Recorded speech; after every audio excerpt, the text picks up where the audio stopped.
Today, I have a special presentation I did some time ago on thinking like a philosopher.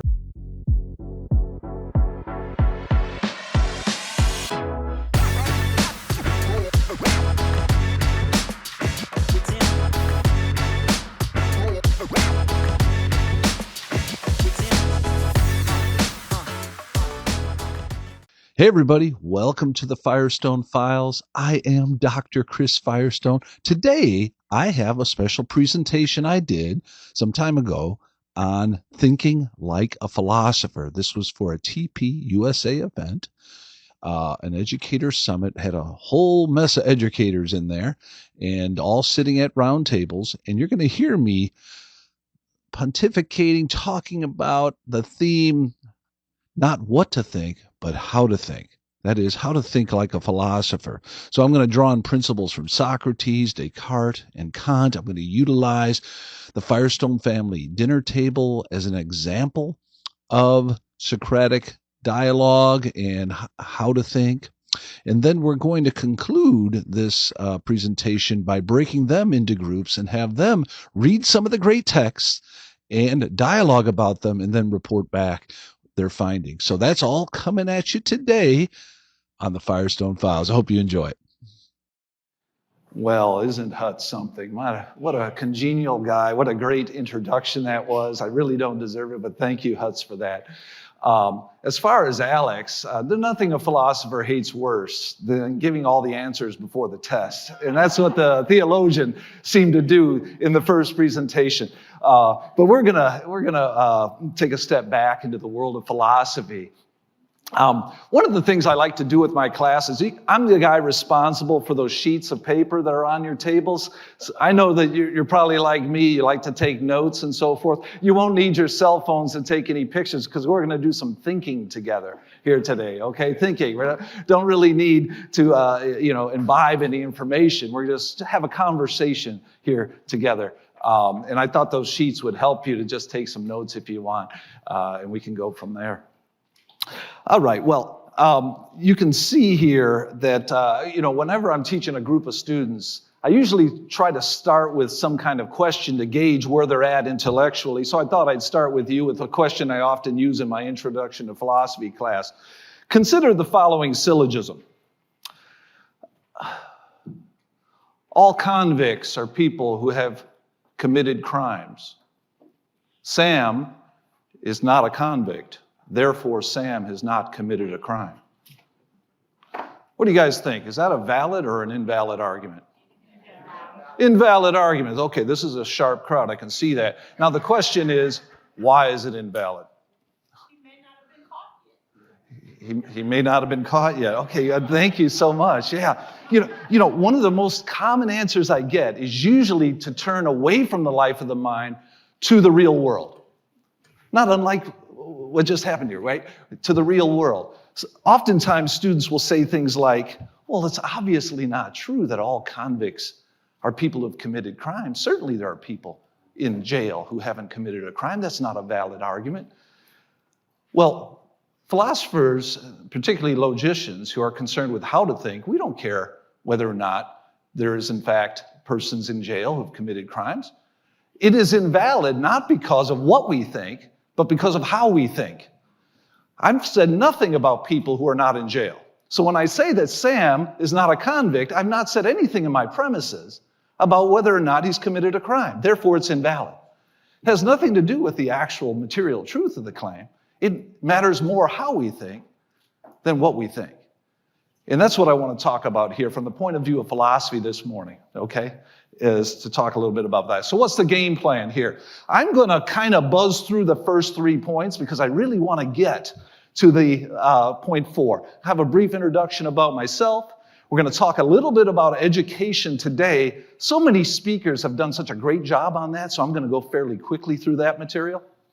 And then we're going to look at a brief history of philosophy, and when I say brief, 3 slides brief. And then we're going to get to what I really want to do with you guys, and that's learn how to think together by looking at 3 philosophical lessons together. Does that sound good? And hopefully, if we get time, we'll get to this last point, which is the relationship between philosophy and faith. So I'm going to try to bring it back around to the relationship between theology and philosophy by the time we're done. Does that sound like a good plan? Okay, well, let's get started. Now, one of the things I want to do here, just to help me, is I'm going to break up all of these tables into 4 categories. I'm going to name you guys. So since Hutz is over here, I'm going to call that the Socrates group. So let's say these 6 tables here on this side by the wall. You're the Socrates crowd, okay? The next group here, we'll make you guys the Descartes crowd. Maybe these 5 tables or 6 tables right here. That sound good? Descartes. This group here, I'm going to make you guys the Crito table. These 6 tables here. So when Crito comes up, you'll know that you're sort of obligated to participate. And then when we go over here, you guys will be the Euthyphro crowd. Does that sound good? Okay, so just so I can remember, when we get to those points, you guys can help me to have a little more dialogue and a little less monologue, okay? So we'll see. We're going to have some mic runners around here as well. So hopefully you guys can participate with me. Okay, our objective is that you will walk away from this talk with practical strategies to help children in your classroom develop critical thinking skills. So that's really what I want to get to, is some real practical suggestions for you guys who are educators, primarily, I think, K through 12. Would that be fair? In that group. So that's what I'm going to try to focus on, is bring philosophy to that particular group.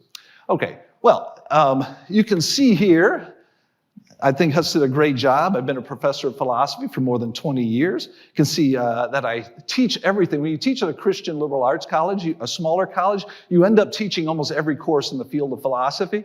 So in one sense, I'm a generalist. In another sense, all my publications, or a good majority of them, have been in the area of the philosophy of Immanuel Kant. And the philosophy of Immanuel Kant gets kind of a mixed bag. Some people think he's, pro-Christian. Some people think he's anti-Christian. We'll talk a little bit about that as we go along.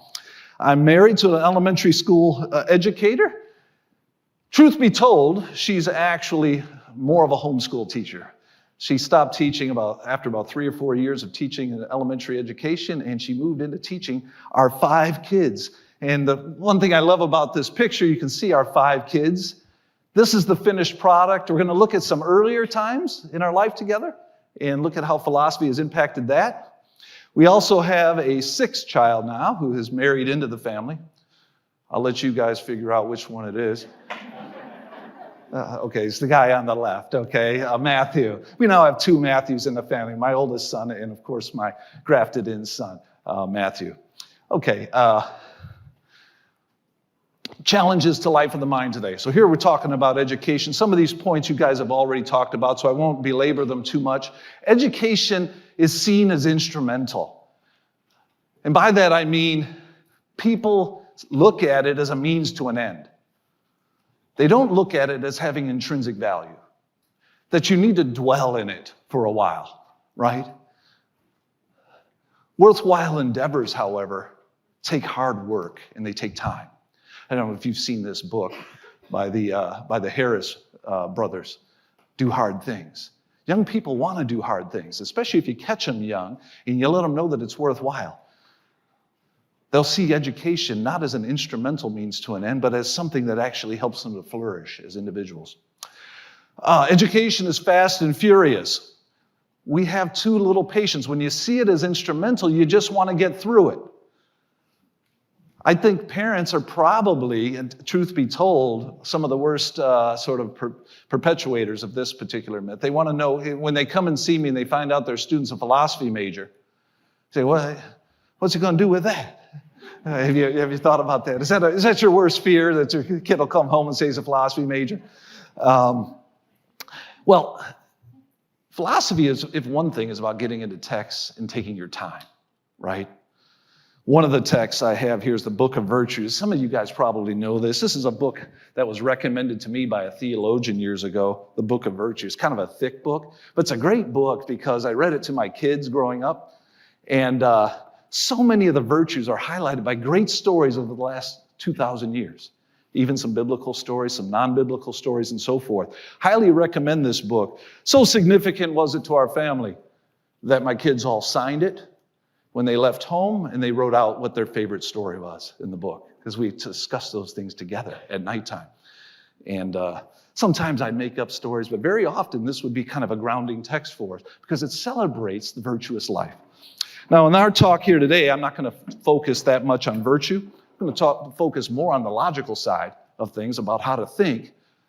But the life of virtue is also obviously very important. Education is entertainment. I think we've heard a few speakers talk about that. We consume rather than participate. Real learning involves listening and responding imaginatively. Has anybody seen Dead Poets Society? What an awesome film about a teacher who's inspiring his students to listen and to respond imaginatively. So hopefully we can do a little bit of that together here today. Education is technology. We're all now learning to think via AI. It used to be all we had was Google. Google it. I had that problem when Google started to come up in the classroom. They would always fact check me. You know, the teachers don't like that. Okay, we use hyperbole now and then. You know what I mean? They fact check you. Now we have this AI thing that's giving us all the answers to life's questions. We should become thinkers, not intellectual managers. One of the temptations that AI is going to bring to us is that we just learn to ask better questions and try to get that out. That's an important skill. But you do need to come up with answers yourself. Use synthetic reasoning. Be creative. Learn how what a good argument looks like, how to stake a claim and how to give reasons for it. All of that is a skill that we need to teach our young people and not just become reliant upon AI. Education is culture. We are told what to believe. I think one of the points of Pete Hegseth's book, got a chance to meet him at the last conference. That was so much fun. That's one of the great things about these conferences. You meet people you only saw on TV, okay? Pete Hegseth, what a great guy. He wrote that book, The Battle for the American Mind. And he's talking about this whole notion of culture. I think he uses this more fancy Greek word called paideia. And that really is culture, but it's kind of culture on steroids. It's kind of like the life world that we inhabit. When we get together like we're doing in this conference, we speak a certain language, we inhabit a certain life world, and it either resonates with truth or it doesn't, right? And we need to take hold of those cultures, as it were, and not just be told what to believe, but we need to be told how to think, not what to think. And that's really what I want to talk about here this morning. Now, as I said before, I'm a Kant scholar, and so I see everything in philosophy from the point of view of Immanuel Kant. And here's what that looks like in my mind. Yeah, I don't know if you can see this. Oh, I got this. This is pretty cool. I got Immanuel Kant up here at the top. And see, who thought of the two screens here? It's either brilliant or the stupidest thing I've ever seen. I'm not sure which one it is. I think it's brilliant. There's Immanuel Kant at the top. And here's all the philosophers that follow Immanuel Kant in the 19th and 20th centuries.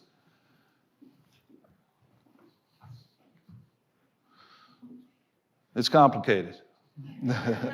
It's complicated. There's a lot of philosophy out there. How do we make sense out of all of these various movements? The 21st century is even worse than it was previously. There are a lot of different worldviews out there. There are a lot of them that are interacting with Christianity. How do teachers hope to make some sense out of it?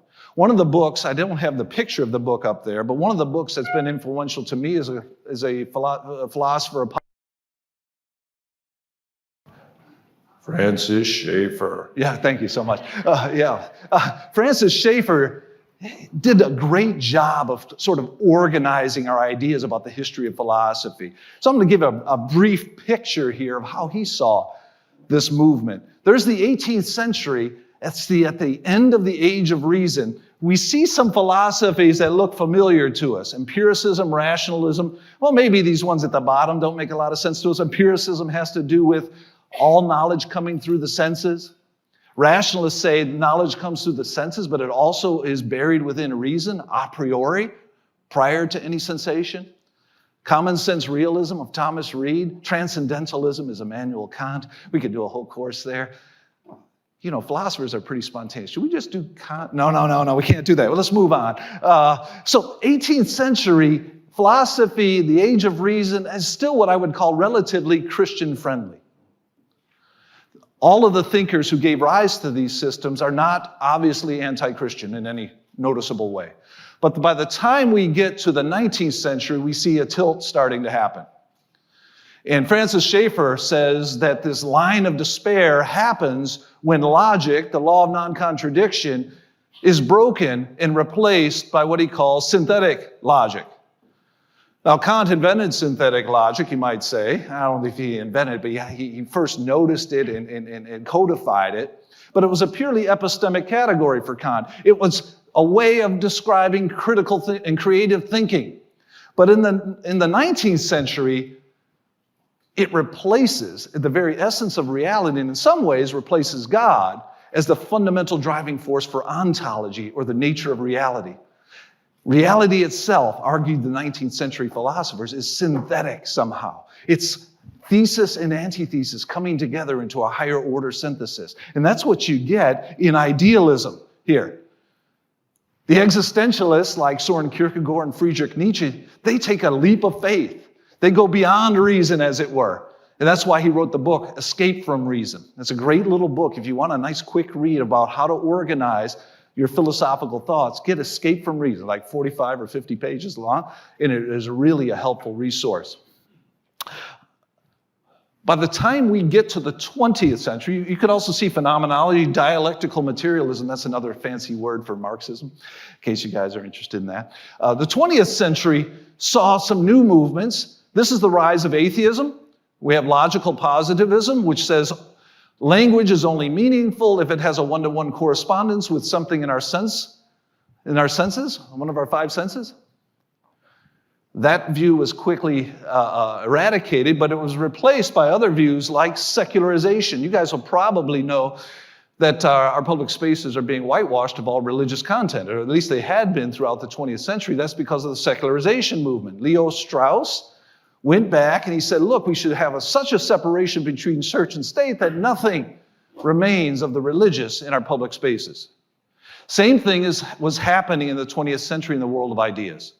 They started revisionist histories where they looked back at earlier periods and showed that those writers were really against God, against Christianity. They gave esoteric readings of those earlier historians. So in the 20th century, we have the age, if you will, of the revisionist history, where they start to rewrite history and see it in a non-Christian manner.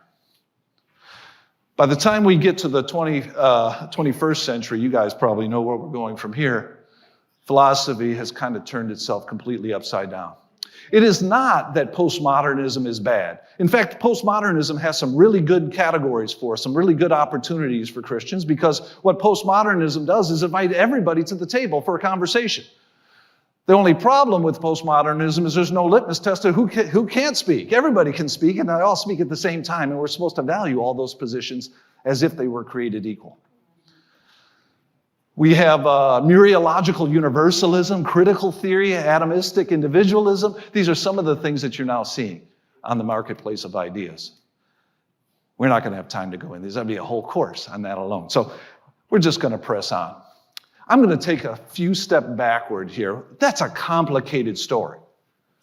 What is philosophy?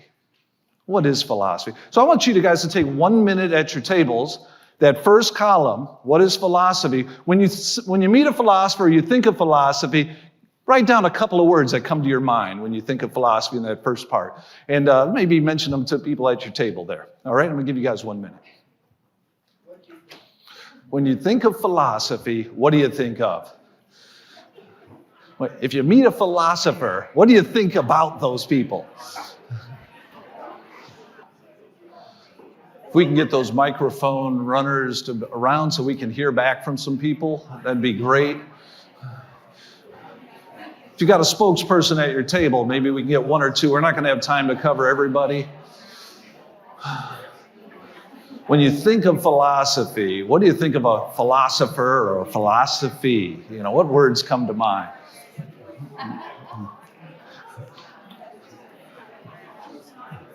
All right, why don't we bring it back, guys? Let's share a couple of. Just pop your hand up if you've got a word that comes to mind when you think of philosophy.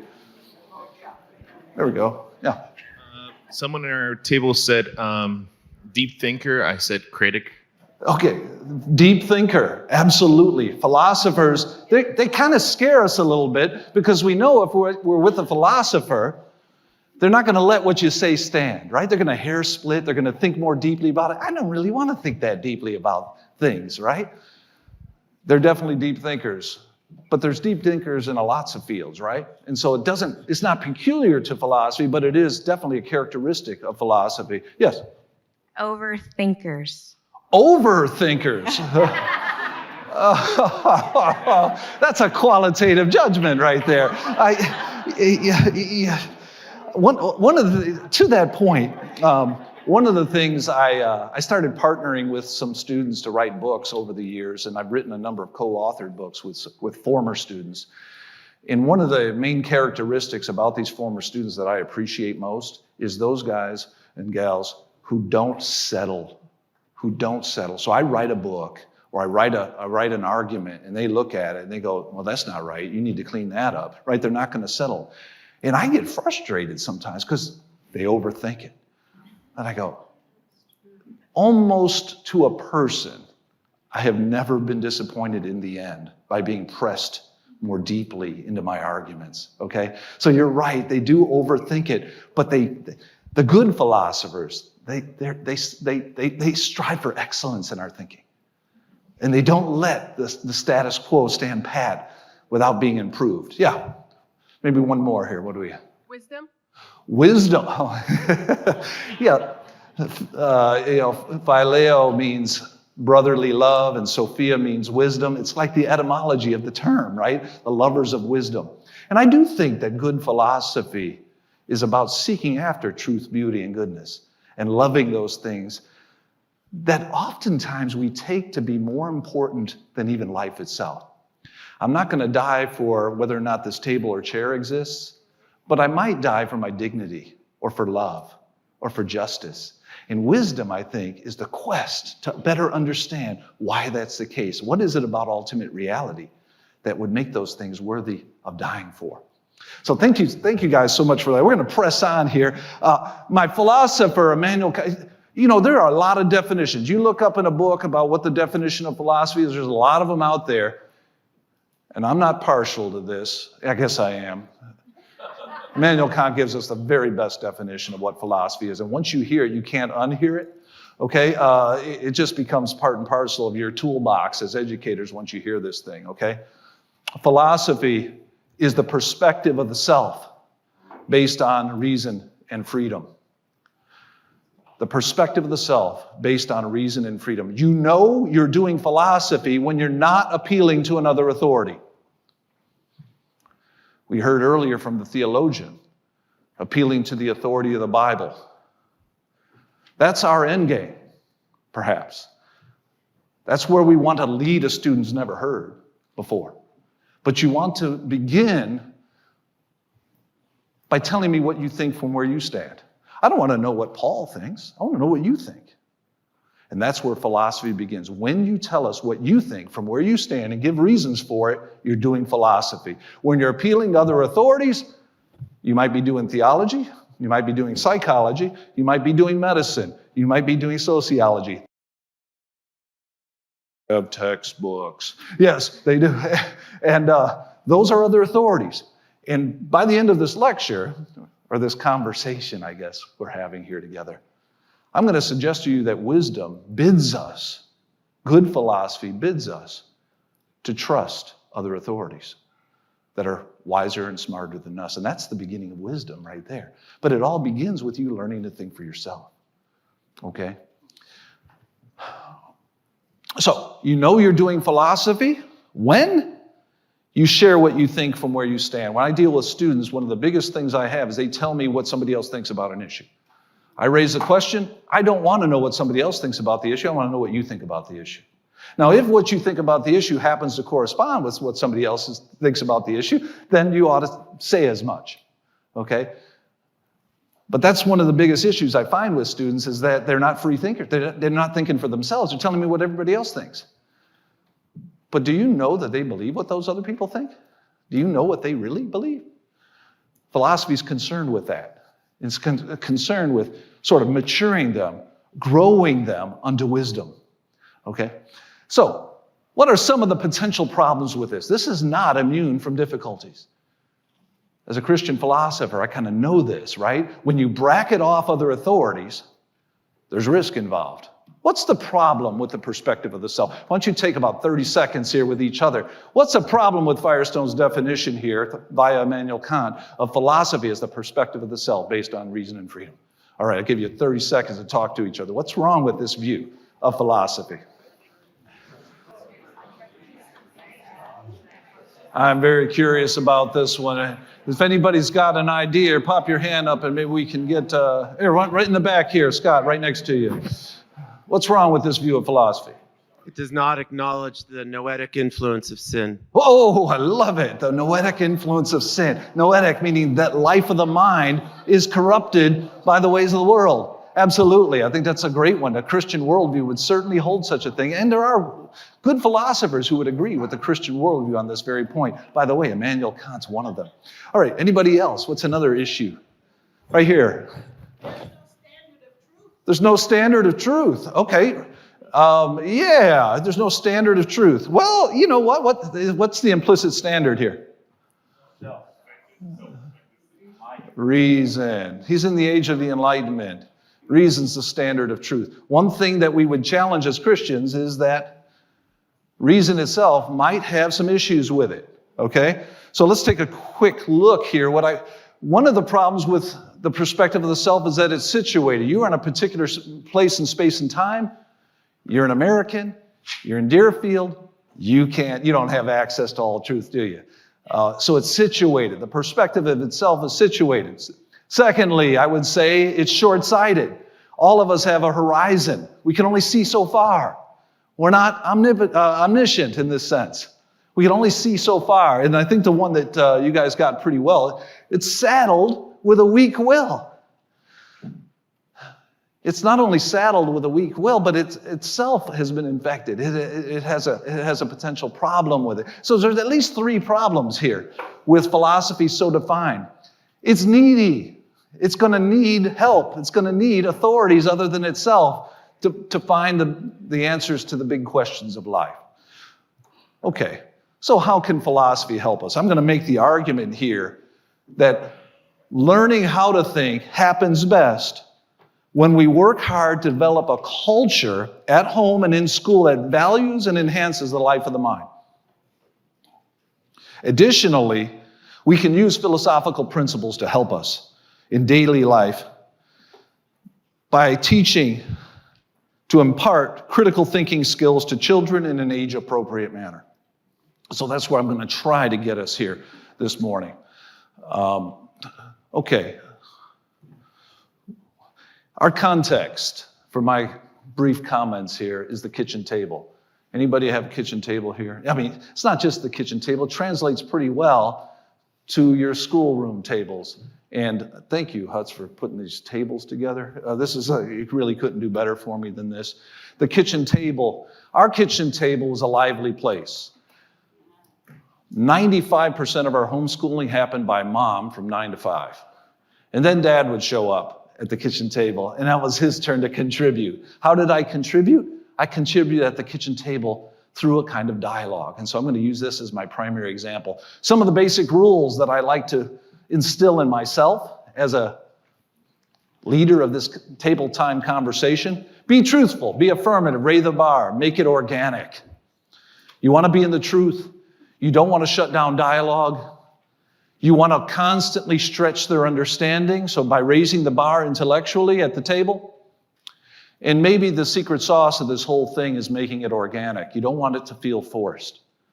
So maybe it doesn't happen every time. Maybe it happens because of something that has come up in conversation and suddenly you break into it.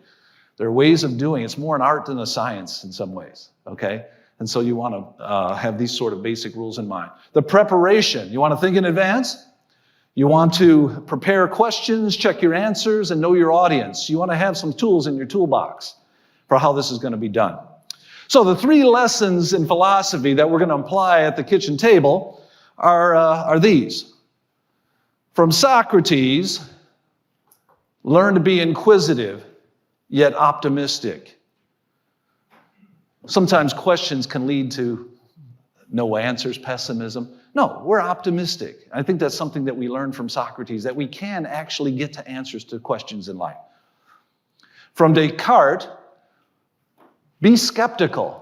One of the things that philosophy teaches us, I think initially here, is that when you hear an opinion, it's probably not worth much. Yet be constructive. Build ideas into systems of thought. And from Kant, be independent yet critical. Kant's all about freedom in thinking, and he's all about taking disparate ideas and creating higher order worldviews from them. So be a person on the move, developing your thought, creating lifelong learners. If we get time, I'd like to add that's why I put 3+ lessons. There's a lesson from William James here, great American philosopher in the early part of the 20th century. Be practical, but believe. So hopefully we can get there together. Okay, so first lesson, number 1 here is from Socrates. Be inquisitive, yet optimistic. The Socratic method, you guys are all familiar with the Socratic method. It looks sort of like this. There's a main character, usually that's you, the teacher, and then there's secondary characters. In your classrooms, around your table, there may be 4 or 8. There might be 20. In this case, there's 200. Okay? And I guess I'm going to be Socrates. Well, I guess I won't be Socrates. Well, we'll see how this happens. Where's the Socrates group over here? I need somebody who's going to be a reader who will be Socrates. Okay, so where's these microphones at? I'm lost. Oh, there we go. If somebody want to do the reading for me, it's on the back of the page that you guys have. We're going to try a little reading here together. Oops, this is the wrong one. I actually don't have a copy of this myself. Let's see. Thank you so much. Okay. Do we have a Socrates over here? Did someone pop there? Okay, great. And then we also need a Euthyphro. There's somebody over here on this side. Oh, well, here we go, right here. All right, why don't you guys take that and read it. Now, let me set the stage for this. This is at the courthouse. Socrates has been called to court. He's put on trial. He says he's been corrupting the youth, making the worst appear the better cause. He's explained that Emeritus has taken him to court. He can't believe that he's been taken to court, but he explains that situation. And then he turns to Euthyphro to ask him a few questions. So let's go ahead and start with Euthyphro first. Perhaps it will come to nothing. Socrates and you will fight your case as you think best, as I think I will mine. What is your case, Euthyphro? Are you the defendant or the prosecutor? The prosecutor. Whom do you prosecute? One whom I am thought crazy to prosecute. Are you prosecuting someone who will easily escape you? Far from it, for he is quite old. Who is it? My father. My dear sir, your own father. Certainly. What is the charge? What is the case about? Murder, Socrates. Good heavens, certainly, Euthyphro, most men would not know how they could do this and be right. It is not the part of anyone to do this, but of one who is far advanced in wisdom. Yes, by Zeus, Socrates, that is so. Is then the man your father killed one of your relatives? Or is that obvious, for you would not prosecute your father for a murder of a stranger? Thank you, guys. Hey, let's give him a hand, would you? That's pretty good reading. I mean, I wouldn't say it's trivium quality, you know. It's rhetoric is a tough skill to learn, but it's pretty good. Okay, we see here a strategy from Socrates. He's getting to know Euthyphro. What does he do first? He asks some basic questions about Socrates. We might call these questions of fact. He's trying to get to know him, what the situation is. What does he discover about Euthyphro? He's a prosecutor, right? He's taking his father to court. Socrates can't believe this. Who in the world would take their father to court on murder charges? And the whole dialogue ensues from there. And Socrates makes an interesting case towards the end. He says, well, is then the man that your father killed one of your relatives? Or is that obvious? For you would not prosecute your father for a murder of a stranger. Socrates sees a distinction between a murder case that would include family and a murder case that would include strangers. In contemporary philosophy, we call that the difference in ethics of care, that we seem to have more responsibility for people who are closer to us. And murdering them would be a case that might prompt Euthyphro to make his case. And yet Euthyphro, right after this, is appalled by this question because justice is completely blind. And he says that, and Socrates says, well, you must be a very wise man. What does Euthyphro say? Why, yes, I am. I am a very wise man. So Socrates is going to take that opportunity to question him for the rest of that essay. Quite a fascinating, it's one of my favorite Socratic dialogues because it's such an unbelievable story. It's such an interesting story. Okay, so that's, use questions in conversation, get things going. Okay, the next point here is find the right people. In Euthyphro, the whole reason they've written it is because he's found the right person. Euthyphro is presumably a guy who knows what piety is and what justice is. He must know what it is because he's prosecuting his father. So Socrates is going to take the time to really probe this person because he must know what justice and piety really are. Okay, so he wants to find the right person. Now, let's go to, can we get another Socrates over here? We're going to need another Socrates. And then we need, we're on the Crito reading now. Where's Crito? Crito's, yeah, we got a group in here. Anybody right there? Man with the hat on? Is that? Oh, yeah, thank you. That'd be great. Let's read this a little bit together. It starts with Socrates. Now, this Crito dialogue, Crito is a dialogue where Socrates has been, he's been charged, he has been found guilty, he is waiting in a house for his execution, and young Socrates is there having one last conversation with him. And so here we are with Socrates. Go ahead, Socrates. You, as far as a human being can tell, are exempt from the likelihood of dying tomorrow. So the present misfortune is not likely to lead you astray. Consider then, do you not think it a sound statement that one must not value all the opinions of men, but some and not others, nor the opinions of all men, but those of some and not of others? What do you say? Is this not well said? It is. One should value the good opinions and not the bad ones? Yes. Sorry. The good opinions are those of wise men, the bad ones those of foolish men? Of course. Come then, what of statements such as this? Should a man professionally engage in physical training pay attention to the praise and blame and opinion of any man, or those of one man only, namely a doctor or a trainer? To those of one only. He should therefore fear the blame and welcome the praise of that one man, and not those of the many? Obviously.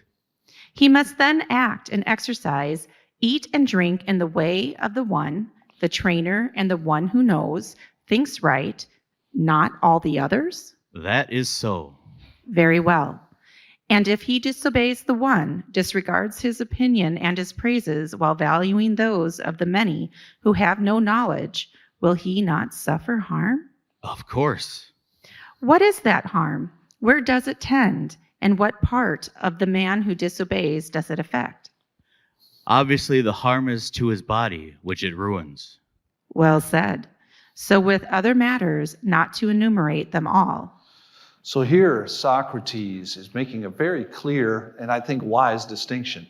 When you hear the opinions of the many, or the opinions randomly chosen, like we see on our television all the time, where they meet people in the street and ask them for their opinions, what's Socrates' knee-jerk reaction to that? Unhelpful. Unhelpful. You want to find a person, and this is our point, find the right people and resources where wisdom can be found.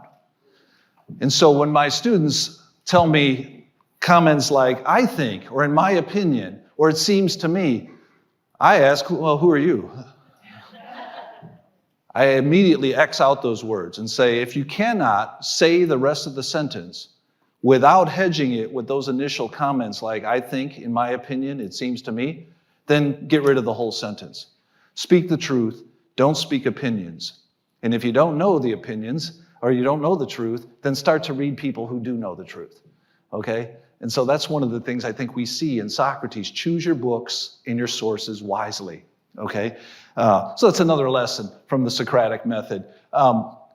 have an eternal perspective is another one. One of the things, I'm not going to read this one for the sake of time, but one of the things that we find in the Apology is Socrates recounting a story about his student that he sends to the Oracle of Delphi. And his student asked the Oracle of Delphi, who's the wisest person in the land? And you guys probably know this. Who does the Oracle say is the wisest person in the land? Socrates is the wisest person. And Socrates is mystified by this because he says, I don't know anything. How could I possibly be the wisest person? And later on in that dialogue, he says, because you know that you don't know. And that makes you wiser than the rest. And then Socrates says something that I think is really a poignant point that we all need to recognize about the Greeks in general and Socrates in specific. Who alone is wise? God alone is wise, says Socrates. God alone is wise. He's beckoning for a theological perspective on these matters because human perspectives are limited, situated, prone to a weak will, right? And so Socrates is looking for a divine perspective. This, of course, is what Christians capitalize on later when Christ comes some 350 years later. A divine perspective on the nature of reality. Okay, lastly, believe that the world is meaningful. One thing we see in the Socratic dialogues is Socrates argues for immortality because he sees virtue everywhere in this world. He sees the difference between great men and not so great men. He sees everything testifying to the purposiveness of the world, and yet we die. And for Socrates, that means there must be more to this world than meets the eye. You must believe that there's more. And we could go into that with Socrates. It's quite fascinating to see his arguments for immortality and so forth. It's not a crystal clear picture. It's going to take the coming of Christ to clarify the highest good, the way the world is actually going to unfold. But the Greeks understood that there's more to this world than meets the eye. Okay, so how do you harness this around the table? I'm going to suggest that you should use facts-based questions, not unlike Socrates does. Here's some topics for you. These are topics that I used around the table many, many times over the years. Mathematics, geography, astronomy, the Bible, books, history, around the house questions, low-hanging fruit for young people.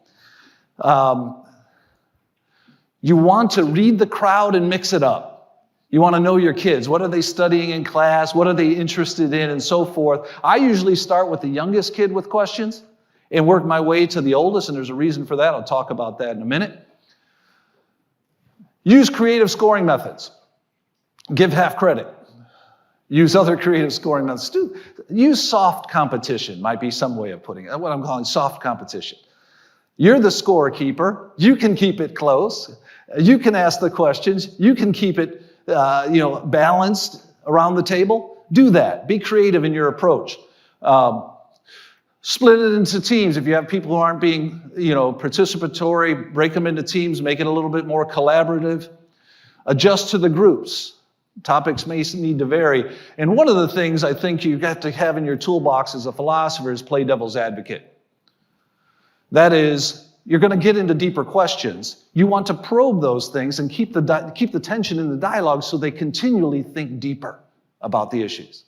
Okay? And I also put, don't be the devil's friend. You're not there to antagonize them. You're not there to rub their face in a wrong answer or anything like that. You want to be the devil's advocate, not the devil's friend, okay, when you're being philosophical. So let me give you one example of this. Imagine you walked into this room, and this is one of my pictures. My wife is homeschooling a whole mess of kids here, or daycare in some cases, or some combination thereof. I walk in this case it's probably lunch, and I'm assessing the room. First thing I notice about the room is this young person right here, and then this old one here. That may be a freshman or something. I don't know. I think, okay, this is going to be good. Okay, this is going to be good. So, first thing I do is I throw a softball question to the youngest kid. What would I ask? Mathematics. How old are you? Every mother's teaching their kid to say how old they are. Oh, put your finger up. I'm 1, okay. Softball question. Hey, congratulations, you got a point. All right, we're going to move on to the next. We're going to move on to the next kid. What's 0 plus 1? 0 plus 1? What do you guys got? One. Thank you. Well, that's one. Okay. You got a point. Congratulations for the, what is this, the Credo group? Okay. Let's move on over here to this group. 1 + 1. Two. Okay. Now, your work in the room, everybody's tied right now. Man, you're building momentum in the crowd. Saying, man, this is a sharp group. It's a really sharp crowd. Let's keep going around the table, okay? Next person. Now, they're starting to get a little bit older. We're going to move it up a notch. 2 + 3 is what? What about Socrates' crowd? 2 + 3? It's 2 + 3 is 5. Okay, thank you. He's a good speaker anyway. Okay, we're moving up the 5 + 7 is 12. Okay, thank you very much. Now, remember, we're starting to move up the crowd here. We're getting to the bigger kids. Here's a tough one. 19 - 11. What did you say? I heard it. 8. Okay, now we're to the biggest kid. And it's really important that you stump the biggest kid. Okay, so I ask a tougher question. Teachers probably get the question right, but the older kid might struggle with this one a little bit. What's the square root of 169? I'm sorry? 13? 13? Is that right? No, you're all wrong. Okay. That's terrible. All right. You guys are teachers, aren't you? It's ± 13. Yeah, the kids always get this one wrong, okay? The bright kid sitting up straight. Sorry, half credit, my apologies. Okay, okay. What's that going to do? The other kids realize, game on. Even the oldest kid can't get them all right. Okay, so it lowers the bar. They feel more involved and so forth. Big kids never going to make that mistake twice. Okay, next time you're going to do what's the square root of 144? ± 12. Okay, but it creates a dynamic in there that is really a healthy fostering of the life of the mind. Okay, moving on to lesson number 2. Be skeptical yet constructive. Skeptical yet constructive. I'm going to put this whole thing on the board for you here. The Cartesian method. Descartes, a good Catholic philosopher, very much interested in defending the Christian faith. In fact, he wrote the Meditations on First Philosophy to defend the Christian faith. And he wrote it and he sent it to theologians. He says, you don't see what's coming in culture, do you? You are about to be hit by a storm of philosophy. And I'm going to give you some tools in your toolbox that will help you to overcome that. He's going to prove the existence of the self. He's going to prove the existence of God. And he's going to prove the existence of the external world. And by the way, you're going to need these things because what's coming is going to shake you to your very core. And this is all in the introduction to the Meditations on First Philosophy. And then he gets into it. Engage your worst enemy. Where's the Descartes crowd? Is that this group here? I can't remember. Yeah, does anybody want to read text number 3? By the way, who's your worst enemy? Who's Descartes' worst enemy?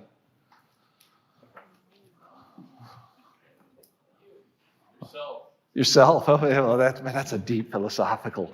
My goodness, this is a sharp crowd.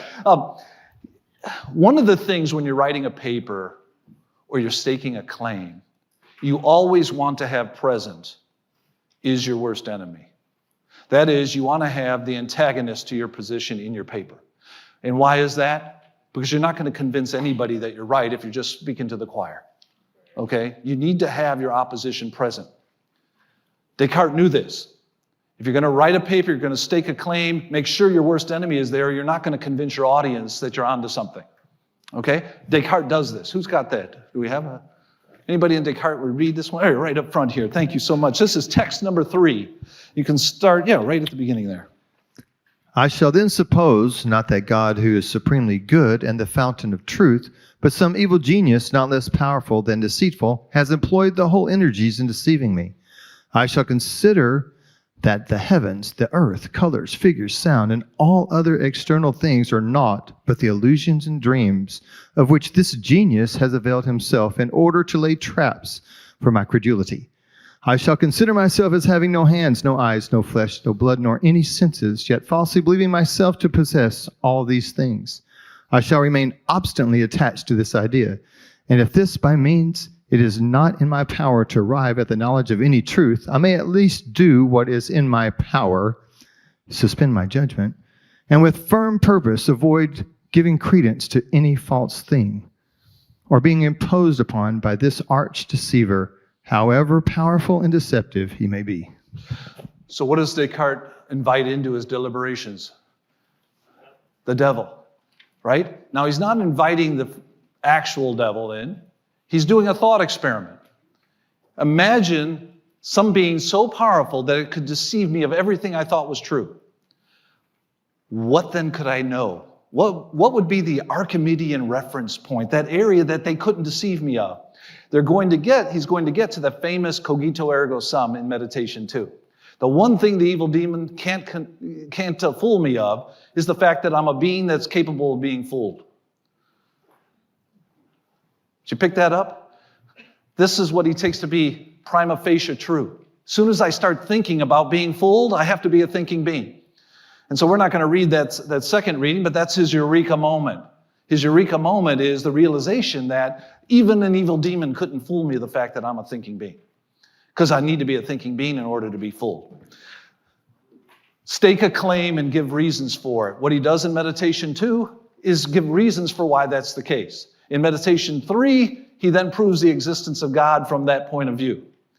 In meditation 4, he shows the veracity of reason for the task. In meditation 5, he gives us another proof of the existence of God. And then in meditation 6, he proves the existence of the external world. Has a kind of hourglass-shaped structure, which is what I have here. I sometimes give that out when I'm teaching Descartes. So around the table, use the contentious thesis. This is a kind of Cartesian strategy, I would say. If a tree falls in the forest and no one is there to hear it, I contend it does not make a sound. Refute me. Anybody want to take that one on real quick? Do you think it makes a sound? Yes. How many people think a tree makes a sound even though there's no one there to hear it? Probably most of us do. So the contentious thesis is jumping right in the face of that. Now, what do you say, young minds? How do you prove such a thing? How do you stand up to your worst enemy? That's me standing here arguing that a tree doesn't make a sound. Okay? And that begins a philosophical discussion. Here's another one. Who here believes that time is real? Anybody believe time is real? Only a few. Man, this is a tough crowd. Okay, yeah, you guys believe time is real. I can prove in 3 sentences that time is not real. And so convincing is this proof that you're not going to be able to sleep tonight once I show it to you. Okay? And guess who it came from? St. Augustine. St. Augustine believed in the non-reality of time. Now, he posits in its place that time is mutation or change. When we say that was a long time ago, what we mean, according to Augustine, is that's when things were different. Okay? So here's the proof. Hey, some of you might want to cover, this is like PG-13 philosophy, because once you see this argument, you can't unsee it. Okay? Proof for the non-existence of time. This works really well around the table. The past is no more. Who disagrees with that? Anybody out there? Anybody disagree with that? The past is no more. Okay, now remember, if you don't disagree with my 3 premises, I will have you right where I want you. Okay, here's the next premise. The future is not yet. You guys, anybody? It's open with possibilities. Don't we teach this to our students all the time? The world's your oyster. It's open with possibilities. Okay, here's the kicker. The ever-present now has no duration. Whence then is time? Jesus is always the answer. And a time is coming. Oh, no, okay. So this is a proof of non-existence of time. It seems a little counterintuitive to people at the outset, but it does raise the bar of intellectual discussion around the table. I'll guarantee you that. Here's a few others you might want to use. Did you know that a ball dropped on Earth never hits the ground? This is Zeno's paradox, if you haven't heard that one before. How about this one? It is completely true that once you drive a car off the sales lot, it is a completely different car. This is Heraclitus' famous, you can't step in the same river twice. Everybody knows that's practically true. You lost $5,000 when you drove it off the lot, okay? Okay, My last lesson here, I'm going to have to move quickly, unfortunately, is be independent but critical. Have the courage to think for yourself. This is his first point. This is in his essay, What is Enlightenment? Let me just read that one to you real quick. Enlightenment is man's release from his self-incurred tutelage. Tutelage is a man's inability to make use of his understanding without the direction from another. Self-incurred tutelage is this tutelage when its cause lies not in a lack of reason, but in a lack of resolution and courage to use it without the direction of another. Have courage to use your own reason. That is the motto of the Enlightenment. So that's from his famous essay, What is Enlightenment? The opening paragraph. Have courage to think for yourself. Use the laws of analytic logic. You guys know these laws. This is informal logic, categorical logic, truth functional logic, symbolic logic, all of these forms of logic, and they're all based upon these basic principles: the law of non-contradiction, the law of identity, the law of singularity, and the law of the excluded middle. These are the basic laws of logic. All of these other systems of logic are based upon these things. Find the truth and synthesize. Kant is all about saying, look, there's disparate pieces of knowledge that we have. You are charged as a critical and creative thinker with bringing them together with a higher order worldview, a higher order system. That's what critical creative thinkers do. They synthesize information into higher order systems of thought. And Kant that's what he called the critical method. The critical method is taking two different truths, bringing them together into a higher order truth. So when we see people we disagree with, usually something in their thought is true. You need, as a critical thinker, to draw out that truth and to bring it into a higher order position, a higher order synthesis. You need to recognize the truth where you see it, shun falsity where you see that as well, and bring it into a higher order system. This is Kant's combination of his thought here. And he developed the view of reason, which has kind of become standard in the Western intellectual tradition. That is, reason has four operative powers, he says. The ability to use your senses, the ability to be a moral agent, the ability to be a creative, artistic person, and the ability to experience God. These are the four operative powers of reason. If you want more information on this, you can go to www.academia.edu. I have a whole course on this, okay? You can watch that for free if you want to know more about it.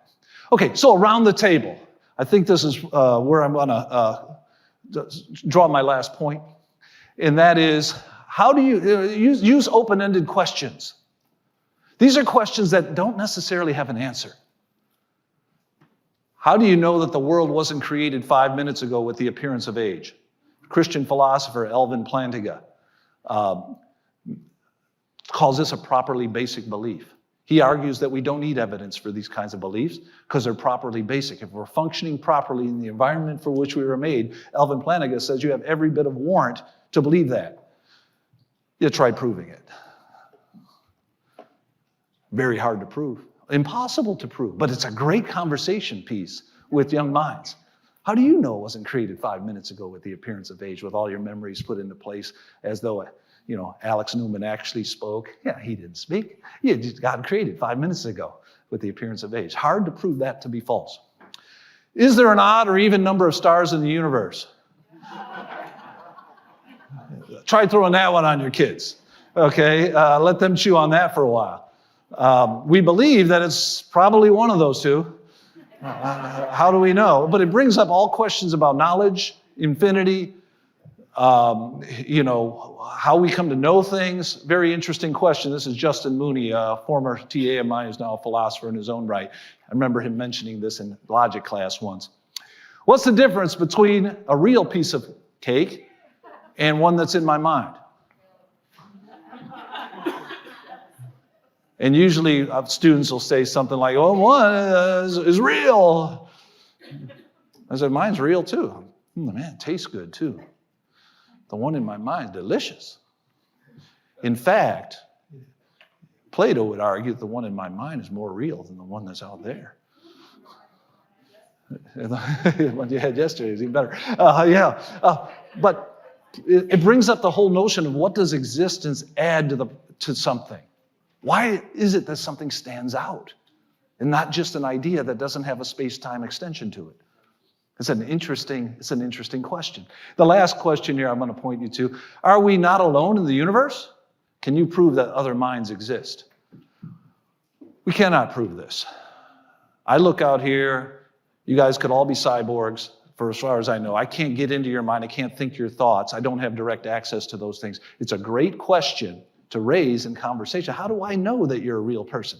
They'll usually bring up language, the importance of language, communication, a mind is interacting with me, but AI is starting to stretch our understanding of this, right? You can have conversations with non-minds. So how do we know that minds exist? I mean, it's an interesting philosophical question that I think is worth considering. All right, well, I am not going to, unfortunately, have time. I know all of you guys want to have something to eat, take a little break, and so forth. So we're not going to be able to actually get to that connection point between faith and philosophy. So you're going to have to trust me on that. That a real authority, real good philosophy is about learning to develop a network of who to trust. It's authorities that are greater than yourself, okay? You do that with your doctor, don't you? You don't just trust any old quack. Sometimes you might ask grandma because she's got some wisdom, you know. But at the end of the day, you want to go to a person who knows about bodies. Same with your lawyer. Same with your mechanic. You're always trusting. You're always using faith. This is the lesson I think we learned from William James. He's living in an age of secularization, the rise of atheism, and the questioning of the importance of faith. And even the philosopher William James, who wasn't strictly speaking a Christian, I would call him religious friendly, you might say, he recognizes that philosophy must, at the end of the day, in order for us to have flourishing lives, recognize the value of faith. And learning who to trust is one of the primary ingredients, if you will, for living a flourishing life, and ultimately, I would argue, for knowing God. Because at the end of the day, who are you going to trust your soul to? And I think that's where we begin to bring philosophy and theology back together, where good philosophy recognizes that faith is seminal to what it's trying to accomplish. And that's answering the big questions of life. Thank you guys very much. I appreciate your time. Thanks for stopping by to spend some time with me here on the Firestone Files. I hope today's reflections offered you some new insights and perspective on life. If you enjoyed the episode or found it valuable, I'd appreciate it if you'd take a moment to like, subscribe, and share it with someone you care about. I'd also love to hear your thoughts. What resonated with you? What challenged you? Or what would you like to hear more about in future episodes? Drop a comment below or send in your suggestions to the email in the description. Your input helps shape where we go next. This has been Dr. Chris Firestone. Until next time, keep asking the big questions. And remember, the kingdom journey is always best with your friends. Further up and further in. Bye for now.